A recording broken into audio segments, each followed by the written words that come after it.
She laughed for 13 seconds. I know because I counted. 1 Mississippi, 2 Mississippi, all the way to 13. It was one of those too loud laughs.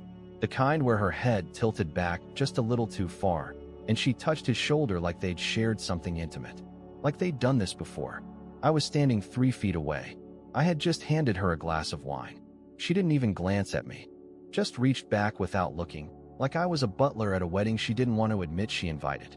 And the guy? Tall, cuffed sleeves, watch that screamed, "I invest aggressively." He wasn't even funny. He said something about marketing metrics, and she laughed like he'd reinvented humor. I hadn't made her laugh like that in months. Maybe longer. I stayed. I don't know why. Maybe I thought she'd loop me in. Pull me closer. Say, "This is my husband," like she used to. But no. She leaned in closer to him. Her eyes sparkled the way they used to when she looked at me. Back when I was still something more than familiar background noise. The room was crowded. Warm. Perfumed with money and fake charm. People smiled too much. I felt like a mistake in khakis. I tried one last time. Tapped her elbow gently and said, "Hey, I'm just gonna." She didn't even turn. Just a quick, sharp whisper through her teeth. "Not now." 2 words. Flat. Final. I nodded like an idiot. Walked out with a fake smile. Past a guy complimenting the lighting and a woman laughing too hard at nothing. I didn't look back until I was in the car. I sat in silence. No music. Just the sound of my own breathing and the city doing what cities do. I didn't cry, but I thought about it. Then at 11:42 p.m., my phone buzzed. Her name. 1 message. 1 word. "Come." And I swear, my first thought was, does he know she texted me that? When she texted "come," I didn't reply. I stared at the word like it was some ancient riddle I had to solve before my heart stopped aching. I didn't even know what she meant. Come where? Come back to the party? Come back to being her invisible sidekick? Come be the obedient little husband who pretends he didn't watch her flirt with a stranger while he stood there like a damn coat rack? I didn't ask. I didn't write back. I just opened the app that shows her location, the one she made me download last year after she got paranoid about crime in her neighborhood. "Just in case something ever happens to me," she said. What a joke. Her dad was still at the venue. I watched it move once, slowly, like she was walking down the hallway or toward the bar again. Maybe him. Maybe a restroom. Maybe nowhere. I had no idea, and yet I couldn't stop staring. I sat there for 20 minutes with that stupid dot glowing on my screen. Not moving. Not blinking. Just waiting. I started imagining things. That maybe she texted the wrong person. That maybe "come" was meant for him. Or worse, that she sent it on purpose, knowing I'd see it and come crawling back. Like she wanted to test how far I'd go before I cracked. That word, that single word, it didn't feel like an invitation. It felt like a command. A leash. I didn't go back. Instead, I drove. Not home. Not anywhere I had a plan to go. I just started following the city lights, making random turns like I could outrun the feeling in my chest. I ended up parked near the lake. Same spot we went to when we first moved here. Back when we used to sit on the hood of the car and share fries and talk about impossible dreams. The kind you don't tell your parents because they'll laugh. Now it was just me. My cold hands. My phone glowing with that 1 message. And then the dot moved. At first I thought it was a glitch. But then it kept moving. Down the block. Across the street. To a place I recognized. A hotel. Not some fancy 5-star rooftop spot. No. This was one of those corporate stay hotels with elevators that smell like lemon cleaner and broken dreams. Her location stopped on the 12th floor. I stared at the screen like it owed me an explanation. She hadn't said another word. No follow-up text. No call. Just that one cold command. So I finally responded. Not with anger. Not with questions. Just 1 sentence. Alone or not. And then I waited, heart pounding, knowing that whatever answer came next would either kill me or set something darker in motion. I waited 7 minutes for her to answer. 7 minutes where every possible nightmare played out in my head, each one worse than the last. I pictured her standing in that generic hallway, outside some hotel room door, phone in one hand, his cologne on her skin. Maybe she was debating if she should lie. Maybe she was staring him in the face as she typed her answer. Or maybe, and this one burned the worst, maybe she was laughing with him about it. Maybe she showed him my text and said, "Look how jealous he gets." When the message finally came in, it said, "Alone." That's all.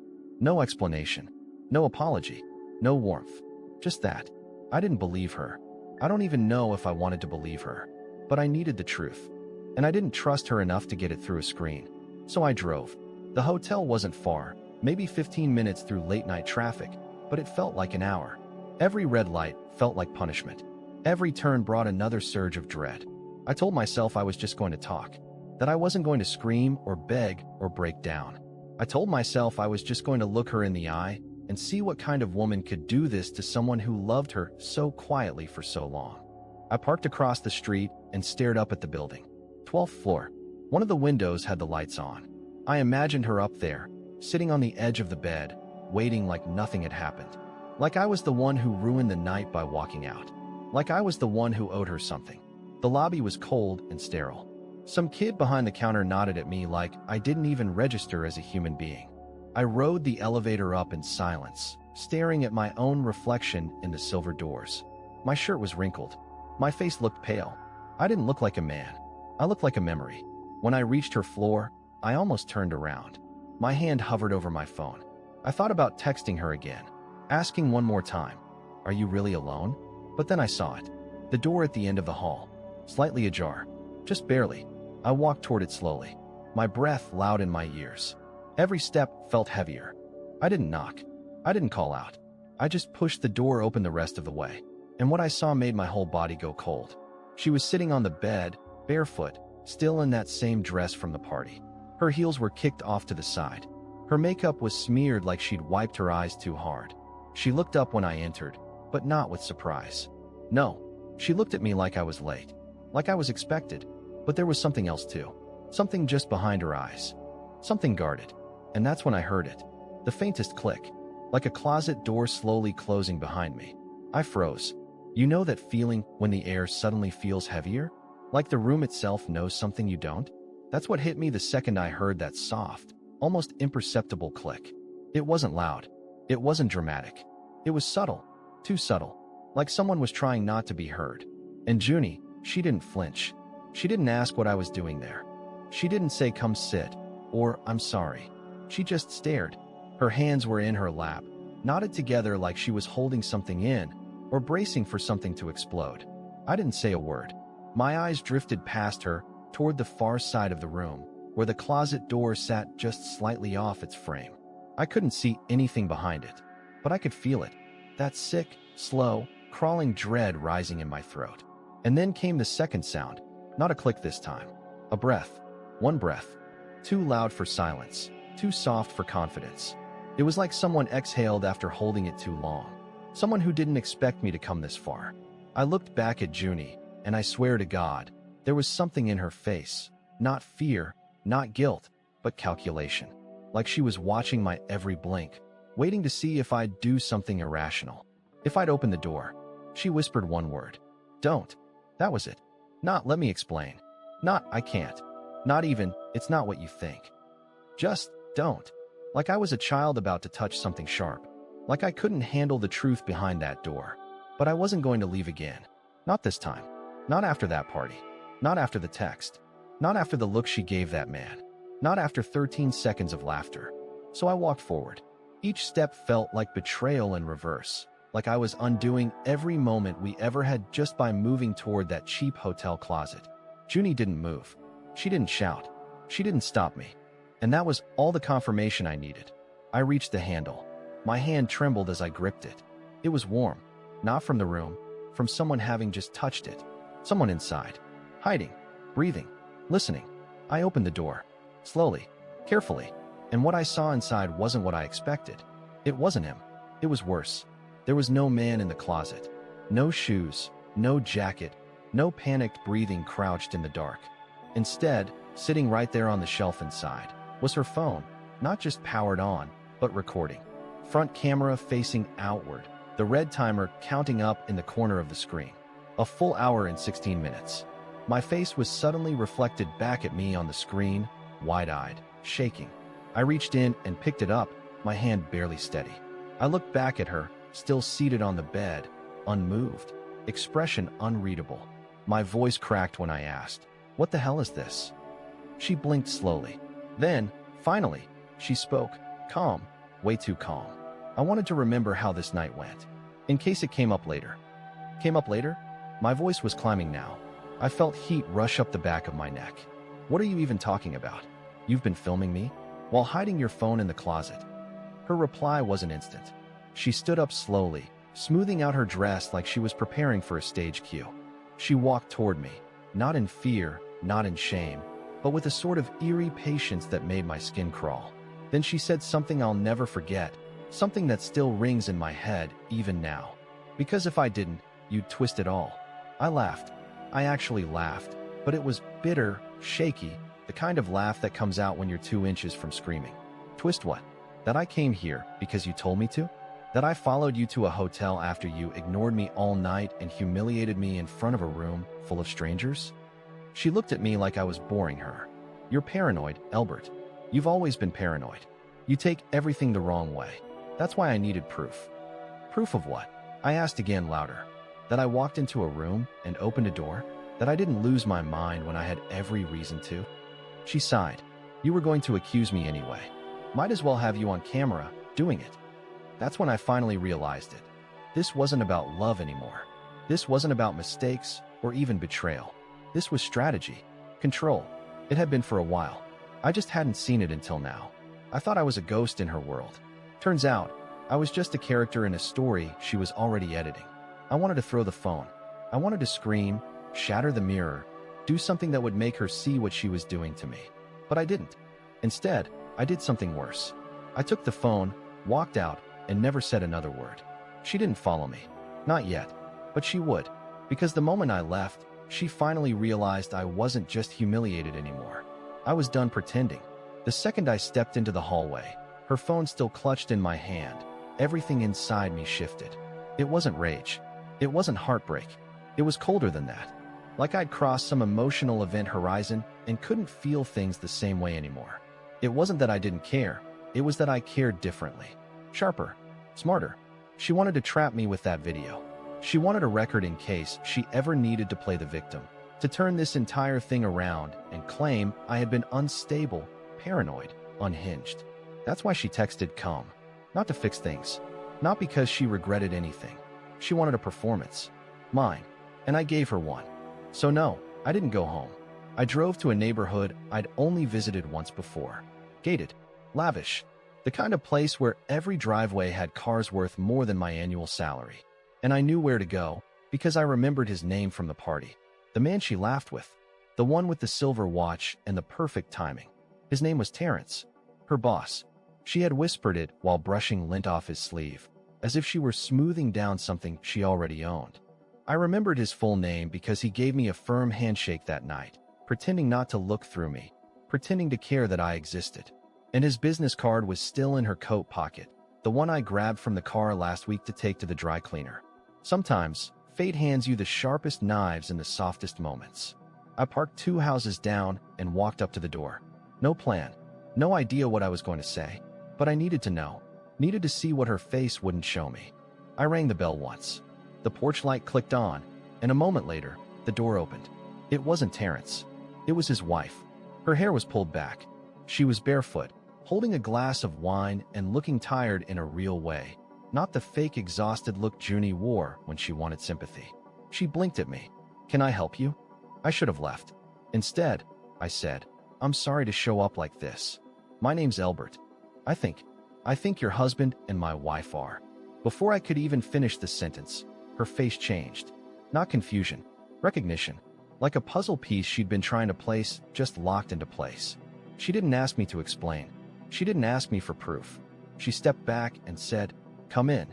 And in that moment, I realized something horrifying and undeniable. I wasn't the first one to show up like this. The door closed behind me with a soft thud, and for a second, all I could hear was the hum of a dishwasher somewhere deeper in the house. Terrence's wife, her name was Margot, I learned quickly, didn't waste time on small talk. She handed me a coaster, set her wine down, and walked straight to a drawer near the fireplace like she already knew what to do. Like this wasn't new for her. She didn't ask how I found her. She didn't ask who I was. She just opened that drawer, pulled out a plain manila folder, and placed it on the coffee table between us like a loaded weapon. I didn't touch it at first. I stared at it the way you'd stare at a ticking clock strapped to a box you weren't sure was real. She sat down across from me, crossed her legs, and said, "He lies better when he's tired." So I started looking through things at night. I opened the folder. Inside were photos, dozens. Some printed from security cameras, grainy, black and white, time-stamped with nights I thought Junie was working late. Some looked like they were taken through a windshield. Terrence and Junie stepping out of restaurants, walking into buildings, laughing. Always close, always unaware. But the worst part wasn't what they showed. It was that one of them, one I hadn't seen before, was a picture of me, sitting alone in my car, looking down at my phone, outside the party. I blinked at it, my mouth dry. I didn't take this. "I know," Margot said softly. I did. I looked up at her. She didn't smile. She didn't gloat. She just nodded slowly and added, "I saw your car the night of the party. You look like someone who already knew. I figured you'd come back. And you did." There was no revenge in her voice. No fire. Just quiet exhaustion. "We don't have to scream about it," she continued. "I stopped doing that months ago. What I want now is information. And peace. But mostly, I want them to stop thinking we're stupid." I sat there, gripping the edge of the table, heart pounding in this surreal silence between two strangers bound by betrayal. And then she leaned forward and said the one thing that finally made the numbness crack. "She's been at that hotel before, Elbert. Room 1212. 4 times in the last month. Same room, same name on the guest list, but never under hers." I didn't ask whose. I already knew. I sat back, trying to process the weight of it all, when Margot added, "If you're ready to do something about it, I already have a plan." And just like that, everything I thought I came for was replaced by something I didn't expect to feel again. Control. Margot's plan wasn't dramatic. It wasn't about revenge in the way people fantasize. No screaming, no hotel confrontations, no social media chaos. It was precise, quiet, and surgical. The kind of plan you make when you've had months to sit with betrayal, long after the fire goes out, and only clarity remains. We spent the next 2 days gathering everything. Emails, hotel bookings, call logs, and one very important video, the one Junie tried to use to paint me as unstable. I had her own footage now, her own setup, her own trap, and instead of being the villain in her twisted little narrative, I had the entire thing flipped on its head. Margot helped me compile it all. She wasn't just angry, she was brilliant. And then we waited. We chose a Thursday. Junie had already told me she was working late again. I said nothing, just kissed her on the cheek that morning and left the house like normal. But instead of going to work, I checked into a quiet Airbnb near the outskirts of town and set one simple thing in motion. I left her a box. Not a dramatic letter. No long explanations. Just a small black box on the dining room table with her name on it. Inside was a USB drive with everything. The footage, the evidence, screenshots of texts she thought she deleted. But more than that, it had something she didn't expect. A photo of me and Margot, sitting across from one another, holding up our wedding rings like they were relics of a life neither of us wanted to keep wearing. And beside that, a key to our house, the one I had already vacated. Closets empty, drawers cleared, bank accounts divided, papers filed. She wouldn't even need to ask how I did it so fast. She'd know. She underestimated me for so long. She forgot quiet doesn't mean weak.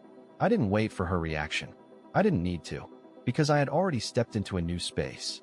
Margot and I kept in touch, but only as allies, not partners. We weren't rushing into anything, just moving forward with our own lives, finally free of the lies that used to tie us down. A few weeks later, I moved into a small place near the lake. Nothing fancy, just enough. I bought a used couch, started painting again, and even picked up my guitar for the first time in years.